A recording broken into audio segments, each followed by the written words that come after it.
lots to get to this hour. We're going to talk about a couple of local issues here with the election that I still want to get to.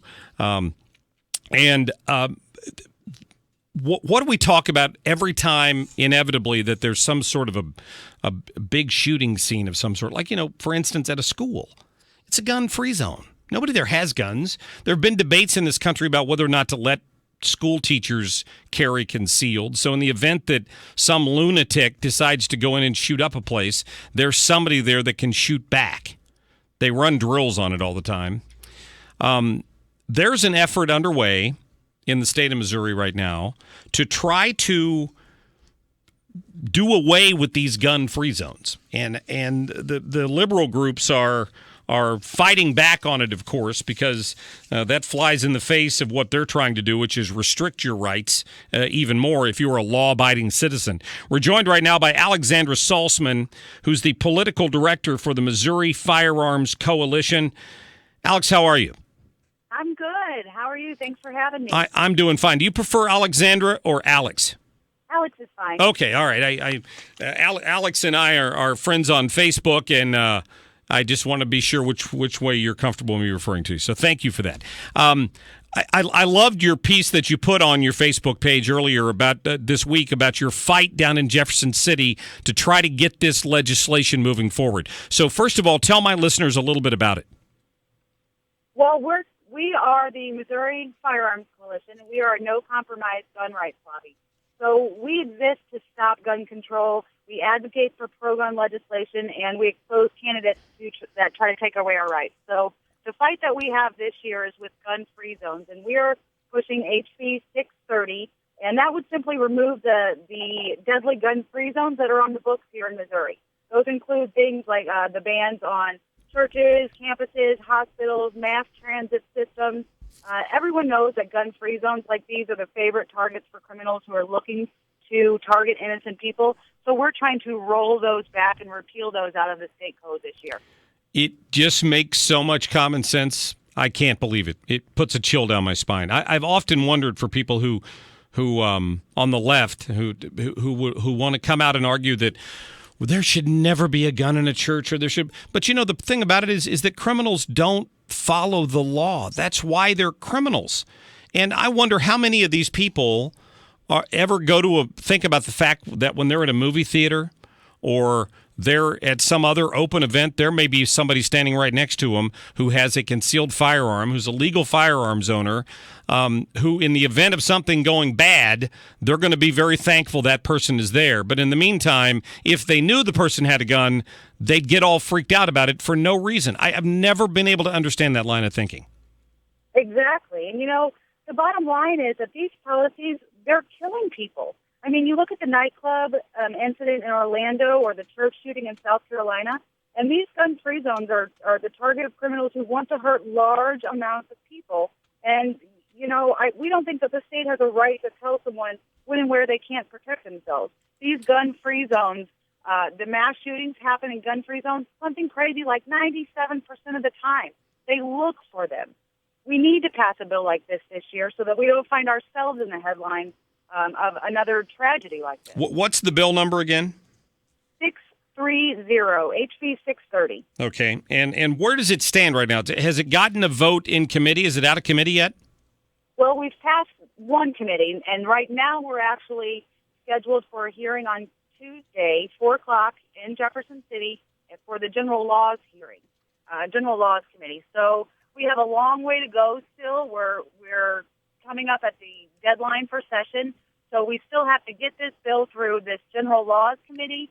Then we have to get it to the House for a vote and over to the Senate, to the governor's desk, all before mid-May. You had I saw a picture the other day of some of the Bloomberg anti-gunners who were in Jeff City trying, I assume, did they testify against this? Or have they gotten that far?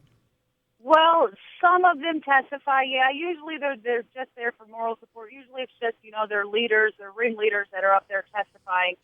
But they are constantly at the Capitol. They're always harassing our pro-gun legislators. They're doing everything they can to get them to betray our Second Amendment, to betray us. They want to restrict our gun rights. They want to take guns away from people in all kinds of areas for all kinds of different crazy reasons. And it's really important that, we as the pro-gun lobby are there to counteract that and let the legislators know that, no, we are for gun rights and we are for the Second Amendment, and our voices need to be heard, much more so than some group funded by out-of-state New York billionaire Bloomberg. I would hope that with a Republican majority like we have in the legislature and a former Navy SEAL, I've heard that our governor was a former Navy SEAL, with him in the governor's mansion, this wouldn't be that difficult of a climb. But it sounds like there must be some pushback somewhere. We hopefully my listeners can help you out by calling down to maybe some of the members of the committee and encouraging them to vote on this. Oh, absolutely. I mean, we all know that nothing moves in Jefferson City unless it's pushed. And our efforts are really making all the difference trying to head off what they're trying to accomplish.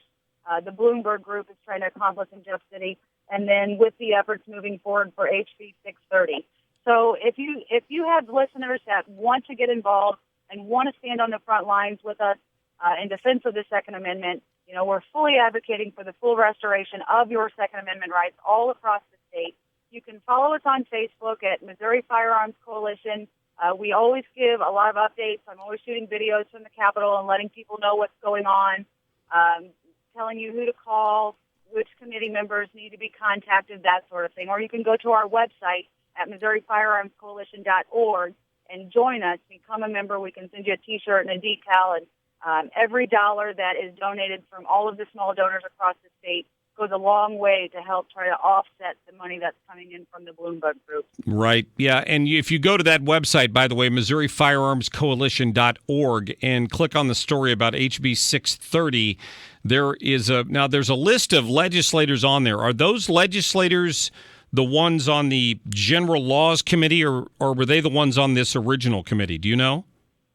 Those are the ones on the General Laws Committee. Okay, good. The first committee we went through was the subcommittee, and that had 4 pro-gun legislators on it. Those 4 are also members of the General Laws Committee, which we have 9 pro-gun legislators on. So we'll keep our fingers crossed that you've got 4 votes there already, and we just need to turn a few of the others. 1, 2, 3, 4, 5, 6. Looks like there's 6 members on 6 phone numbers listed here, so hopefully people will get on there. So one last question. By the way, we're talking to Alexandra Salsman from the Missouri Firearms Coalition. If this was to become law in the state of Missouri, for example, the prohibition on Metrolink, for example, would go away too? That is correct. Okay. Yes, it does cover public transportation like buses and the Metrolink.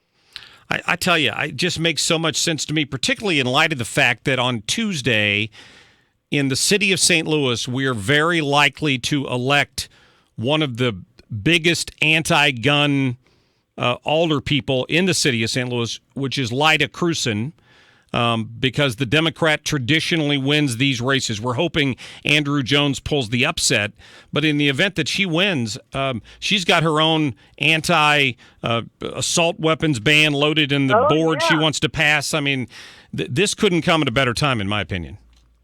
Oh, absolutely. If she had her way, anybody that would be in violation of her proposed legislation would have to turn over their firearms within 24 hours, and it's a gun grab. It's an all-in-all, out-and-out gun grab, and it's not just in St. Louis, and the people around the state really need to stand with us to make sure that not only do their representatives know that we're not going to tolerate that kind of gun control out here in the rest of Missouri, but in the areas like St. Louis and Kansas City, we're not going to tolerate there too, because it's a trickle-down effect. Well, and of course, those areas are where you're at most risk, according to the statistics, right?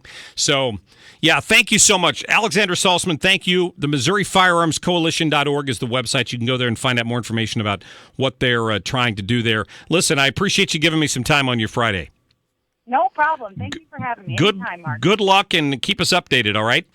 All right. Thank you. I appreciate it. Good to have Alex on today and just kind of spell this out. I tell you the other thing about this.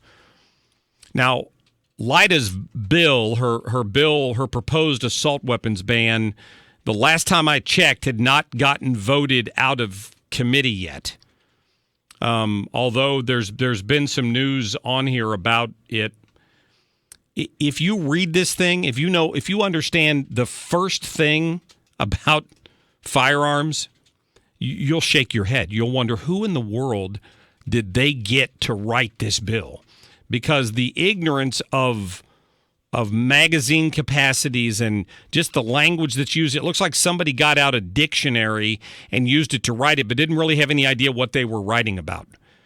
And who knows if that thing could ever get voted on or not. I mean, it's scary. All right, quick break. I'll get back to some of your phone calls. 3-1